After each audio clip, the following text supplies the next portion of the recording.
సచివాలయంలో తెలంగాణ కేబినెట్ భేటీ అయింది. ఈ మీటింగ్ లో బడ్జెట్ సమావేశాల నిర్వహణ, బీసీ రిజర్వేషన్లు, ఎస్సీ వర్గీకరణతో పాటు అసెంబ్లీ ముందు పెట్టాల్సిన పలు కీలక బిల్లులపై చర్చిస్తున్నారు మంత్రులు. బీసీలకు 42% రిజర్వేషన్లు కల్పిస్తూ త్వరలో రేవంత్ సర్కార్ అసెంబ్లీ ఆమోదం తీసుకోనుంది. ఎస్సీ వర్గీకరణపై కూడా అసెంబ్లీలో ప్రత్యేక చట్టం చేయనుంది. ఈ క్రమంలో ఈ రెండు అంశాలపై కేబినెట్ భేటీలో సుదీర్ఘంగా చర్చించనున్నారు.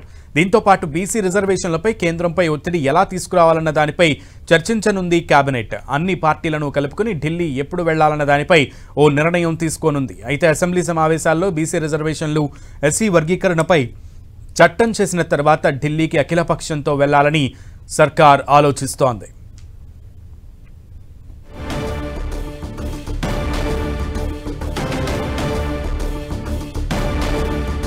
సచివాలయంలో కేబినెట్ భేటీలో కీలక అంశాలు చర్చకు వస్తున్నట్లుగా తెలుస్తోంది. ఆ అంశాల గురించి మరింత స్పష్టంగా మా ప్రతినిధి కొండల్ అప్డేట్స్ అందిస్తారు. కొండల్, రేవంత్ రెడ్డి అధ్యక్షతన కేబినెట్ సమావేశం ప్రారంభమైంది. ఇప్పుడే సమావేశం ప్రారంభమైంది. ఈ సమావేశంలో కీలక నిర్ణయాలను ప్రభుత్వం తీసుకోబోతుంది.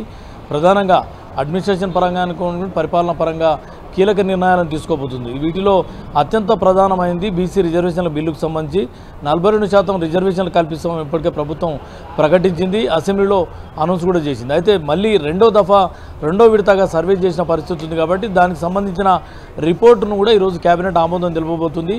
ఎస్సీ వర్గీకరణ, అదేవిధంగా బీసీలకు 42% రిజర్వేషన్లకు సంబంధించి వచ్చే బడ్జెట్ సమావేశాల్లో ప్రత్యేక చట్టం తీసుకురాబోతుంది. చట్టం తీసుకొచ్చిన తర్వాత కేంద్రం పైన ఒత్తిడికి కార్యాచరణ కూడా తీసుకోబోతున్నారు. వీటితో పాటు ప్రధానంగా వీటి పట్ల కేంద్రాన్ని ఏ విధంగా ఒత్తిడి తీసుకురావాలన్న దానిపై కూడా దీంట్లో ఈ కేబినెట్ సమావేశంలో సుదీర్ఘంగా చర్చ జరగబోతుంది. ముఖ్యంగా అఖిలపక్షాన్ని ఏర్పాటు చేయడం, ఆల్ పార్టీ డెలిగేషన్ ఢిల్లీకి తీసుకెళ్లడం, ఢిల్లీకి వెళ్ళి కేంద్ర మంత్రులను, ప్రధానమంత్రిని కలిసి విజ్ఞప్తి చేయడం, బీసీ రిజర్వేషన్ల బిల్లుకు మద్దతు తెలపాలని చెప్పి కోరడం. వీటితో పాటు అన్ని రాజకీయ పార్టీలను కూడా, వివిధ రాజకీయ పార్టీలను, జాతీయ స్థాయి పార్టీలను కూడా మద్దతు కోరే అవకాశం ఉంటుంది. ఇవన్నీ కూడా ఇది 42% రిజర్వేషన్లకు సంబంధించి, బీసీలకు రిజర్వేషన్లకు సంబంధించి తీసుకోవాల్సిన కార్యాచరణ, ఈ అన్ని అంశాలపైన కూడా ఈ కేబినెట్లో చర్చించబోతున్నారు. ఇక చెప్పండి కొండల్, ఒకటి ఫ్యూచర్ సిటీ అథారిటీ గురించి ఒకటి, అండ్ రెండోది యాదగిరిగుట్ట కూడా టీటీడీ తరహాలో యాదగిరిగుట్టకి బోర్డు ఏర్పాటు చేయాలి. ఈ రెండు అంశాల గురించి కూడా చర్చించే అవకాశం ఉన్నట్లుగా తెలుస్తోంది. దాని గురించి అప్డేట్స్.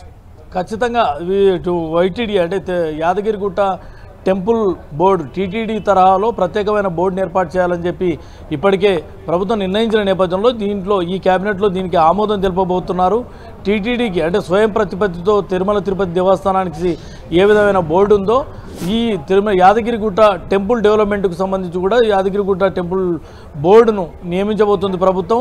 దీనికి సంబంధించి కేబినెట్లో ఆమోదం తీసుకోబోతుంది. దీంతోపాటు ఫ్యూచర్ సిటీ, ప్రభుత్వం చాలా ప్రతిష్టాత్మకమైన ఫ్యూచర్ సిటీని నిర్మాణం చేయబోతుంది. హైదరాబాదు శివార్లో ఈ ఫ్యూచర్ సిటీ నిర్మాణం జరగబోతున్న నేపథ్యంలో ఈ ఫ్యూచర్ సిటీకి ఒక అథారిటీని ఏర్పాటు చేయబోతుంది. మొత్తం టోటల్ ఫ్యూచర్ సిటీ పరిధిలో ఉన్న డెవలప్మెంట్ యాక్టివిటీస్ మొత్తం ఆ అథారిటీ పరిధిలోకి వచ్చే విధంగా ఒక ప్రత్యేకమైన అథారిటీని ఈ కేబినెట్లో ఆమోదం తీసుకోబోతున్నారు.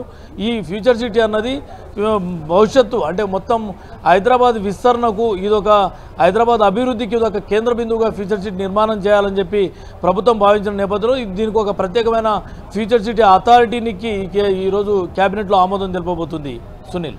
ఓకే కొండల్, అయితే బీసీకి రిజర్వేషన్ల విషయంలో కేంద్రంపై ఒత్తిడి తెచ్చే అంశానికి సంబంధించి కూడా కీలకమైనటువంటి చర్చ జరిగేటువంటి అవకాశం ఉంది. దాని గురించి సానుకూల పవనాలు వీచే అవకాశం కనబడుతుందా?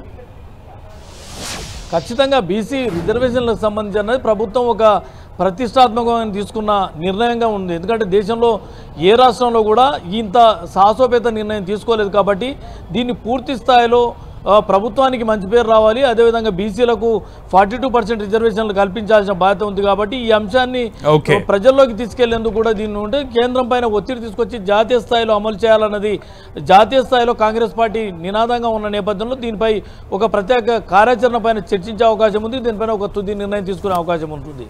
Okay Kondal, keep updating us. Thank you.